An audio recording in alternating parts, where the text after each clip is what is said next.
So welcome to QuickPixel and we are making this neon text effect for this video. So let's get into it. Alright, so in our Photoshop we're gonna make a canvas that is 1920 and 1080 and change the background color to black because the neon effect works best when you have a black background.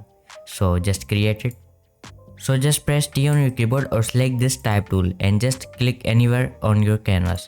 Type in your text. For this I'm typing neon. Also the font I'm using for this is called Montserrat and the link will be in the description. So I'm gonna increase the size to 300. So place it in the middle using the move tool. Click on this neon text layer and just go to effects and go to blending options. Now go to gradient overlay and click on this gradient and just double click here and change this color to a yellow. Now double click here again and change this color to a purple. Double click here again and select this to a pink. And finally double click here on this white color and change it to a blue. Hit OK. And now you just have to change this angle to 180. Also you can reverse the color if you like. So just go to stroke now and set it to a white color. So I'm gonna change the size to 2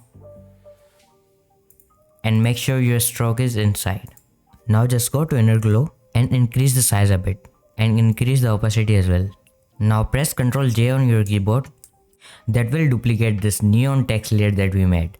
Just go to filter, blur and Gaussian blur and select convert to smart object and change it to around 50% I guess. Hit OK. Now go back to your text layer and hit Ctrl J again. Place this below your text layer and just place it right here. Right click on the layer that is below the neon text and select rasterize layer style and go to image, adjustments and hue saturation and just lower down the lightness.